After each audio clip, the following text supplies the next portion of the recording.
High Commissioner, Lords, Members of Parliament, distinguished Pakistanis, ladies and gentlemen, Assalamu alaikum. Allow me to speak in Urdu because most of the people here do understand Urdu, and the Prime Minister has instructed all his ministers to speak in the national language where people can understand that language. So I've written in English, but I'll have to translate. I was also double-minded. I also want to acknowledge and recognize Mr. Kamal Munir, who is the first British Pakistani, Pakistani, wow, to have become and have risen to the level of becoming the Pro Vice Chancellor of Cambridge University. What an honor, sir.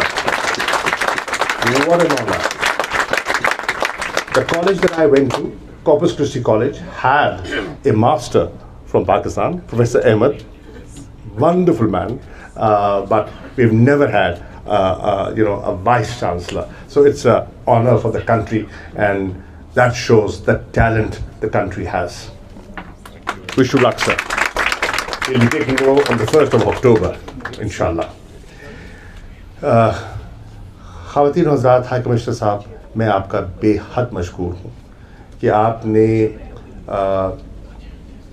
Covid کی environment کا احساس دلوایا کہ آہستہ آہستہ بادل چھٹ رہے ہیں اور امید کی کرن جو ہے وہ پھوٹ رہی ہے اور دنیا واپس جو کہتے ہیں نا اپنی جو رونقیں ہیں وہ بحال ہونے جا رہی ہیں. It's good to have a face to face meeting. میں ابھی نیو یارک سے آ رہا ہوں اور نیو یارک میں بیرنسٹر صاحبہ مجھ سے پوچھ رہی تھیں, تو وہاں بیرنسٹر صاحبہ اکثر میٹنگ جو ہیں جو سائڈ ایونٹس ہیں وہ سب ورچوئل تھے اور بہت کم میٹنگس تھیں جو فیس ٹو فیس تھیں, اور جو کیں وہ یو این بلڈنگ سے باہر کی, کہ اندر انہوں نے خاصی ریسٹرکٹیڈ انوائرمنٹ رکھی ہوئی تھی. باہر نہ وی موونگ اہیڈ, اور مجھے یہ جان کر خوشی ہوئی کہ برطانیہ میں اب حالات معمول کی طرف لوٹ رہے ہیں. سب سے پہلے میں members of the British parliament کا, ہاؤس آف لارڈس کا, ہاؤس آف کامنس کا بے حد مشکور ہوں کہ جس انداز میں آپ نے پاکستانیوں کی نمائندگی کی اور جو ہمیں ریڈ لسٹ میں رکھا گیا اس سے نجات دلوانے میں جو آپ نے ایڈووکیسی کی, جو آپ نے خط و کتابت کی, جو آپ نے لابی کیا, وہ بہت مفید ثابت ہوا. مجھے بھی موقع ملا کہ جب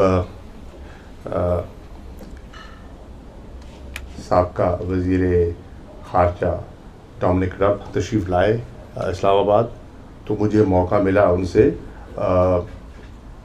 پاکستان کا نقطہ نظر پیش کرنے کا, اور وزیر اعظم عمران خان صاحب نے بھی وزیر اعظم بورس جانسن سے بات کی کہ اگر تو یہ فیصلہ سائنٹیفک بنیادوں پہ کیا گیا ہے تو پھر اس کا جواز بنتا نہیں ہے, کیونکہ سائنس کے مطابق جو فگرز آ رہے ہیں اس میں بہت سے ممالک ہیں جن کے اسٹیٹسٹکس ہم سے بہتر نہیں ہیں اور ان کو ریڈ لسٹ میں نہیں رکھا گیا, اور پاکستان کو مزید اس میں رہنا اس کا جواز نہیں اٹھتا. تو میں نے بھی ڈومنک سے کہا کہ دیکھیے ایک پرسیپشن بنتا جا رہا ہے, ہو سکتا ہے حقیقت نہ ہو, لیکن ایک پرسیپشن بنتا جا رہا ہے کہ یہ فیصلہ جو ہے وہ سائنس اس کی بنیاد نہیں ہے اور سیاست کی نظر ہو رہا ہے, اور اس کو آپ جلد از جلد نپٹائیے, کیونکہ یہ اب ہمارے تعلقات پر اثر انداز ہو رہا ہے. It is restricting my space, to reach out and help build these bilateral relations further. So I'm glad that has happened, and thank you for doing so. And this shows کہ جب ہم مل کے کام کریں اور کوآرڈینیشن سے کام کریں تو بہت کچھ اکمپلش کیا جا سکتا ہے. میں ابھی عرض کر رہا تھا کہ میں صبح ہی آیا ہوں نیو یارک سے، اور 76واں اجلاس تھا جنرل اسمبلی کا.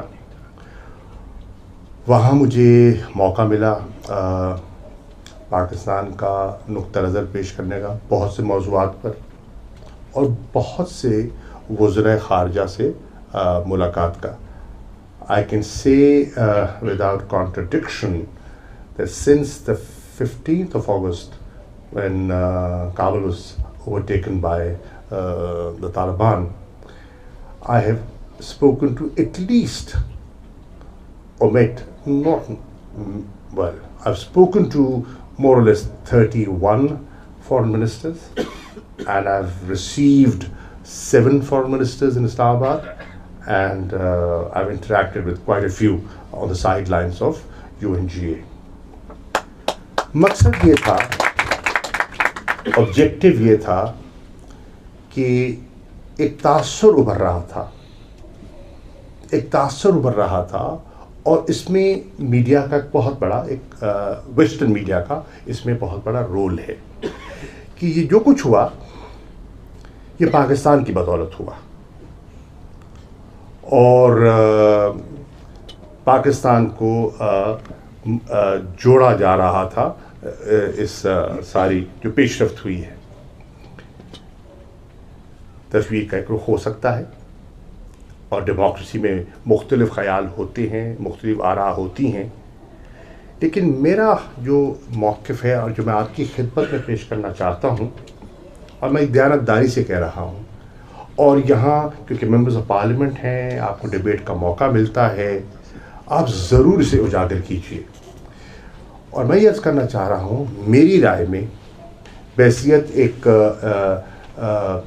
سیاسی کارکن کے، آج جو افغانستان کی کیفیت ہے، یا آج اگر آپ کو طالبان کی وہاں اسینڈنسی دکھائی دے رہی ہے، تو میری نظر میں اس کے ذمہ دار وہ سابقہ حکمران ہیں جو افغانستان پر حکمرانی کر رہے تھے. اور یہ میں نہیں کہہ رہا، میں یہ تاثر آپ سے شیئر کرنا چاہ رہا ہوں. 15 کو کابل میں وہ داخل ہوتے ہیں، اور آپ نے دیکھا کہ کوئی ریزسٹنس نہیں. 34 صوبے ہیں افغانستان کے، یکے بعد دیگر وہ بڑھتے چلے جاتے ہیں. 3 لاکھ کے قریب trained and equipped with the most sophisticated weaponry Afghan national security forces ہیں، جسے نیٹو فورسز نے، امریکہ نے لیس کیا. کہیں مقابلہ نہیں ہوتا. سوچیے وجہ کیا ہے؟ نظریاتی طور پہ آپ کے خلاف ہیں، آئیڈیولوجیکل ڈفرینسز ہیں. Why don't you resist them? It's food for thought. مجھے حیرانی ہوئی ہے، میں آپ سے شیئر کرنا چاہوں گا کہ I was in Tashkent for the International Connectivity Conference with the Prime Minister, اور وہاں اشرف غنی صاحب بھی تشریف لائے ہوئے تھے. وہ کھڑے ہوئے اور نے تقریر جھاڑ دی، اور انہوں نے کہا جو کچھ آج افغانستان میں ہو رہا ہے اس کا ذمہ دار پاکستان ہے. اور پوری انٹرنیشنل لیڈرشپ بیٹھی ہوئی تھی، مطلب ہے کہ heads of government, state and foreign ministers. تو انہوں نے دھواں دار طریقے سے پاکستان کو رون دیا، اور انہوں نے کہا کہ میری اطلاع کے مطابق 10,000 لوگ ہیں جو پاکستان سے بھیجے گئے ہیں، اور جو کچھ ہو رہا ہے، جو انکریز وائلنس آپ دیکھ رہے ہیں، it's all due to Pakistan. I was shocked at that statement. I thought it was the most ridiculous statement being made by such a responsible individual. Nonetheless, he made it. سوال یہ ہے، کیا 10,000 لوگ جو بھیجے گئے، فرض کیجئے وہ 3 لاکھ لوگوں پر اور افغانستان کی عوام پر حاوی ہو سکتے ہیں؟ ممکن ہی نہیں ہے، چاہیں بھی تو ممکن نہیں ہے. تو میری جو گزارش ہے وہ یہ ہے کہ انالیسس کیا جائے، غور کیا جائے کہ یہ نوبت کیوں آئی، یہ نوبت کیوں آئی، اور یہ فیلئر جو ہے وہ تو ان کے اپنے جو اسیسمنٹس تھے ویسٹ کے، امریکہ کے، یہ نہیں تھا کہ یہ جب وڈرال ہوگا تو یہ سسٹین کر پائیں گے. 20 سال کی حمایت اینڈ اوور $2 ٹریلین کا استعمال، انسٹیٹیوشن بلڈنگ، سیکیورٹی کو کھڑا کرنا، اصلاحات، it all melted. Why? In my view, and I can be wrong, the people of Afghanistan are sick and tired of war. They want peace. وہ تھک گئے، they're exhausted, they're fatigued, and they've paid a huge price in human terms and in economic terms. اب ان کو جہاں سے بھی کوئی امید کی کرن دکھائی دے گی، regardless of what kind of government you provide them. Obviously, we can have a debate. Democracies have debates on the forms of government and the kind of policies you pursue. But in their priority right now, priority number 1 is peace and security.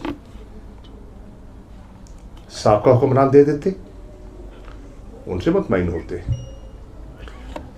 کوئی اور دے دے وہ اس سے مطمئن ہو جائیں گے، اور اگر یہ نہ دے سکے تو ان سے غیر مطمئن ہو جائیں گے. مطمئن نظر کیا ہے؟